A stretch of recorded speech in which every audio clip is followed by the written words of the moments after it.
15 August હજુ થોડા દિવસ પહેલા જ આપણે આ સ્વતંત્રતા પર્વ મનાવ્યો, પરંતુ આજથી લગભગ 36-37 વર્ષ પહેલા 15 ઓગસ્ટ 1988 ના દિવસે ગોંડલમાં એક હત્યા કરી દેવામાં આવી.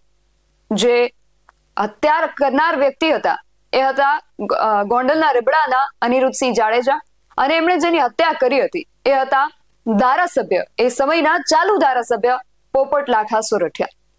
હવે આટલા વર્ષો બાદ હાઈકોર્ટે આ બાબતને લઈને ચુકાદો આપ્યો છે અને અનિરુદ્ધસિંહ જાડેજા જે છે એમને સરેન્ડર કરવા માટે ફરમાન કરી દીધું છે. શું છે સમગ્ર વિગત જાણીએ આ અહેવાલમાં. જય હિન્દ, BSI TV ન્યૂઝ પર આપની સાથે હું છું નિધિ ગઢવી. આજથી લગભગ 36-37 વર્ષ પહેલા 15 ઓગસ્ટ 1988 ના દિવસે ગોંડલમાં એક હત્યા થઈ. આ હત્યા કરનાર વ્યક્તિ હતા અનિરુદ્ધસિંહ જાડેજા, જે રીબડાના વાસી છે. તેમના ઉપર આ હત્યાના આક્ષેપ હતા. ત્યારબાદ આક્ષેપો સાબિત થયા અને તેમને કોર્ટ દ્વારા સજા પણ ફટકારવામાં આવી, અને આ જે સજા હતી એ આજીવન કેદની સજા હતી. તેમણે જેમની હત્યા કરી હતી એ હતા ત્યારના એ સમયના ચાલુ ધારાસભ્ય પોપટ લાખા સોરઠિયા. તેમની હત્યા કરવા બદલ કોર્ટે અનિરુદ્ધસિંહ જાડેજાને આજીવન કેદની સજા આપી હતી, પરંતુ જેલમાં સારી વર્તણૂક કરી રહ્યા છે એવું કહીને હાલ અનિરુદ્ધસિંહ જે છે એ જેલ મુક્ત થયા હતા. પરંતુ હવે હાઈકોર્ટે ફરી તેમને લગભગ 4 અઠવાડિયાની અંદર સરેન્ડર કરી દેવા માટે ફરમાન કર્યું છે. આખો કેસ શું હતો તેને વધુ વિગતે સમજવા માટે આપણી સાથે જોડાયા છે ગોંડલના સામાજિક આગેવાન રાજુભાઈ સખિયા. તેમની પાસેથી જ આ કેસને લઈને વધુ વિગતો મેળવીએ. રાજુભાઈ, જે રીતે અત્યારે હાઈકોર્ટમાંથી ફરમાન આવ્યું છે ને અનિરુદ્ધસિંહ જાડેજા જે રીબડાના નિવાસી છે તેમને સરેન્ડર કરી દેવા માટે કોર્ટે જે છે ફરમાન કરી દીધું છે, તો સૌથી પહેલા આ કેસ જે છે એની જે પૃષ્ઠભૂમિકા છે એ આપની પાસેથી સમજવી છે. કેસ આખો એ પ્રકારનો હતો કે 1988માં 15મી ઓગસ્ટને દિવસે રાષ્ટ્રધ્વજ વંદનની જ્યારે કાર્યક્રમ તાલુકા કક્ષાનો હતો ગોંડલ સગ્રામ સિટી હાઈસ્કૂલમાં. ત્યાં પોપટ લાખા સોરઠિયા ચાલુ ધારાસભ્ય અને બીજા SDM થી માંડીને બધા અધિકારીઓની હાજરીમાં રાષ્ટ્રધ્વજ ફરકાવ્યો હતો. તે દિવસે પાછળથી આવી અને અનિરુદ્ધસિંહે પોપટ બાપાને બંદૂકની ગોળી મારી દીધેલી હતી અને એની હત્યા કરેલી હતી. એ સંદર્ભે પુરાવાના અભાવે ટ્રાયલ કોર્ટે અનિરુદ્ધસિંહને 10 વર્ષ પછી સજામાંથી માફ કરી દીધેલા હતા.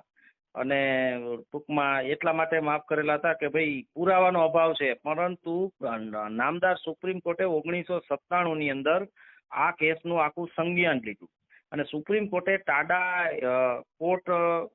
જે ટાડાનો કાનૂન હતો ને એ કોર્ટે ટાડાના કાનૂન સાથે એમને આજીવન કારાવાસની સજા આપી. અને ત્યારે પછી અનિરુદ્ધસિંહને સજા આપ્યા પછી અનિરુદ્ધસિંહ સરેન્ડર થયા પછી એને સાબરમતી જેલમાં રાખવામાં આવ્યા. સાબરમતી જેલની અંદર એમની વર્તણૂક સારી નહોતી, એટલા એના માટે પ્રિઝન એક્ટના ગુના દાખલ થતા એને ઉપર CRPC 268 એટલે કે રાજ્ય સરકારની એક એવી જોગવાઈ છે કે એને જેલની બહાર કાઢવા નહીં. ઈ એક 267નો કાયદો લાગુ પડ્યો. ત્યારબાદ થોડાક સમય પછી તેઓ 8-10 વર્ષના સમયગાળા બાદ તેઓ રાજકોટની પોપટપરા જેલમાં આવ્યા. ત્યાંથી પછી જુનાગઢ જેલમાં તબદીલ થઈ અને ત્યાં વર્ષોથી પોતે એની આ જેલ કાપતા હતા.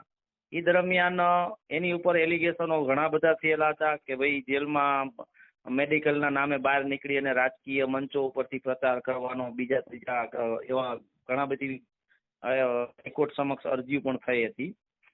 2017માં ગોંડલના ધારાસભ્યના ઉમેદવાર અર્જુનભાઈ ખાટરિયા નામના વ્યક્તિએ પણ કરેલી હતી.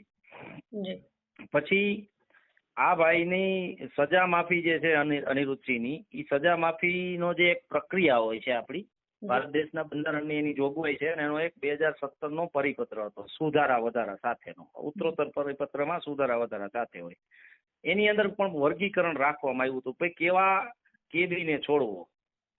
તો દાખલા તરીકે કોઈ ઉપર ટાડા લાગેલી હોય, કોઈ ઉપર પેરોલ જમ્પ પ્રિઝન એક્ટના ગુના હોય કે કોઈ ઉપર CRPC 268 લાગેલી હોય, તો એવા વ્યક્તિઓને આ સજા માફીનો લાભ મળે નહીં. એટલે 15મી ઓગસ્ટ પછી 26મી જાન્યુઆરી અને પછી ગાંધી જયંતિ 2 ઓક્ટોબર આ 3 વખત આવા કેદીઓને છોડવા માટેની પ્રક્રિયા અનુસરાતી હોય આ પરિપત્ર અનુસાર. પરંતુ આમાં કેવું થયેલું હતું કે ભાઈ ના તો 15મી ઓગસ્ટ ના 26મી જાન્યુઆરી. 26મી જાન્યુઆરી પછી 29 જાન્યુઆરીએ એમના દીકરા અરજી કરે છે અનિરુદ્ધસિંહના, અને TS બિસ્ટ એ અરજીને ધ્યાનમાં લઈ અને તેથી 29 તારીખે જ 29/1/2018 ના રોજ જેલ મુક્ત કરવાનો ઓર્ડર આપી દે છે.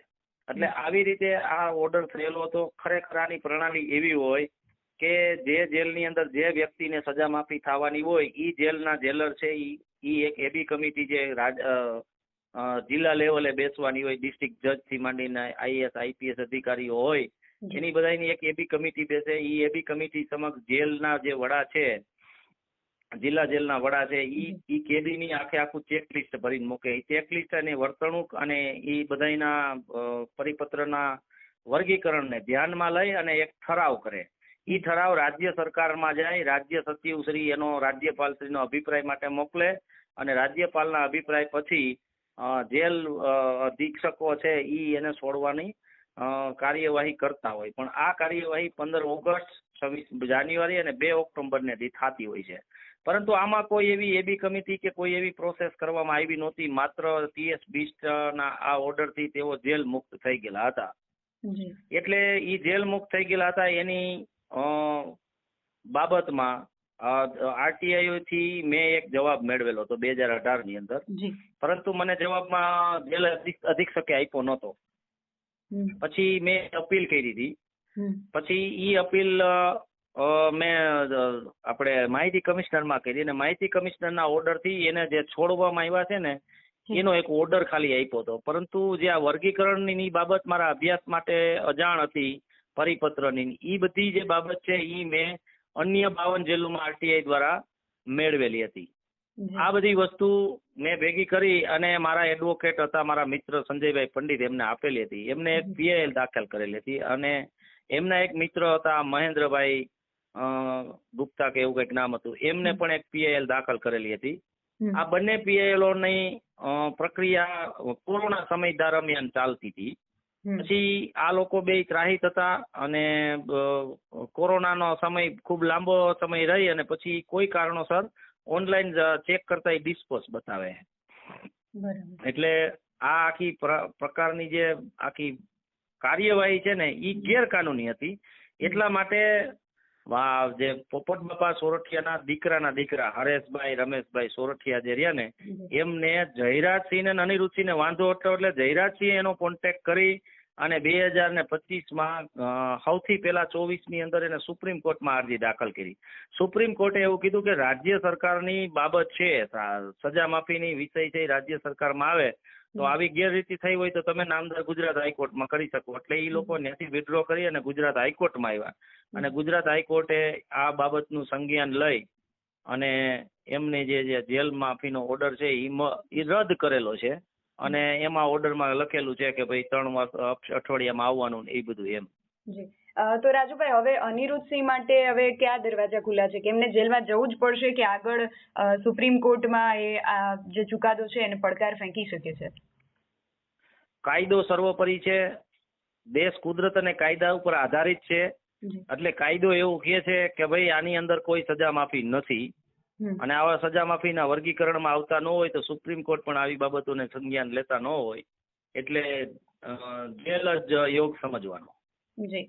અને શું લાગે છે, કોર્ટે જે રીતે એમને હાજર થઈ જવાનું ફરમાન જાહેર કર્યું છે, તો એ પોતે સામેથી હાજર થઈ જશે કે પોલીસે તેમને શોધવા જવા પડશે? એ તો રાજ્ય ઉપર આધારિત છે. રાજ્યની સરકારને જો તમે અમિત ખૂટ કેસમાં આટલો સમયથી ફરાર છે તો કોઈ એવી પ્રક્રિયા અનુસરાણી નથી કે ભાઈ મિલકત ટાંચમાં લેવી કે કોઈ ભાગેડું જાહેર કરવા કે એના ફોટા છે એ બધી જગ્યાએ લગાડવા, એવી કઈ જાહેર કરી નથી. એનું કારણ કે રાજ્ય સરકારને આવા દબંગ વ્યક્તિઓની ખૂબ જરૂર હોય છે. એટલે એમાં એ મીઠી નજર રાજ્ય સરકારો રાખતી હોય છે. હવે આમાં રાજ્ય સરકાર કેટલી મીઠી નજર રાખે છે એ એક જોવાનું રહ્યું. અને આ તો રાજકીય રાગદ્વેષથી અરજી કરાયેલી છે, પણ ખરેખર આ ઓર્ડર ખોટો થયેલો હતો. એ 2018માં જ રદ થવા પાત્ર હતો.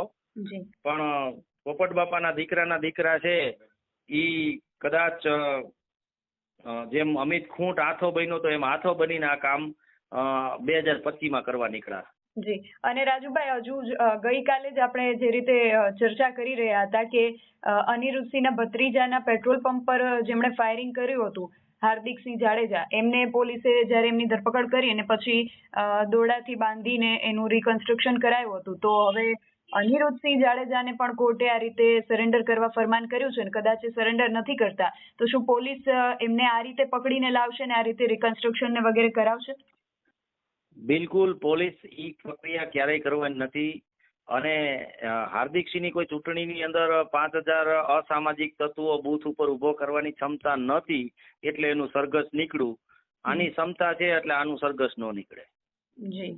હવે જોવું એ રહ્યું કે કોર્ટના ફરમાન મુજબ અનિરુદ્ધસિંહ છે એ સરેન્ડર કરે છે કે પછી ગુજરાત પોલીસનું કામ વધારે છે. રાજુભાઈ, આપ અમારી સાથે જોડાયા તે બદલ આપનો ખૂબ આભાર. તો આ વિષયને લઈને તમારું શું માનવું છે અમને કમેન્ટ કરીને ચોક્કસથી જણાવજો. આવા જ વધુ અહેવાલો સાથે મળતા રહીશું. તમે મારી YouTube ચેનલને સબસ્ક્રાઇબ કરવાનું અને અમને Facebook અને Instagram પર ફોલો કરવાનું ભૂલશો નહીં. બાકી અવનવી અપડેટ્સ માટે આપ જોતા રહો BSI TV ન્યૂઝ. નમસ્કાર.